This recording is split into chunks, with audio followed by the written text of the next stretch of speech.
বন্ধুরা, সন্ধ্যেবেলায় টিয়া পড়াশুনো করছে। আজ ইংরাজি পড়া করছে টিয়া। টিয়া বলো, এটা কি বলো তো? A for apple, B for ball. আচ্ছা, আর এটা কি? C, C for cat. আর এটা D, D for for D for cat. D মানটা।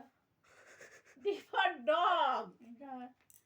আচ্ছা, তারপরে E, E for elephant. Elephant, F for fish. Fish, G for dog. H for elephant. H for elephant, H for hand, hand. I for ice cream. Ice cream, তারপরে J for Datta. এবার তারপরে কি? K, K for for বলো, K for কি? Kite. Type. হ্যাঁ, I for ice cream, K for kite. Type. Pass হয়ে গেল টিয়ার পড়া, আর পড়বে না টিয়া।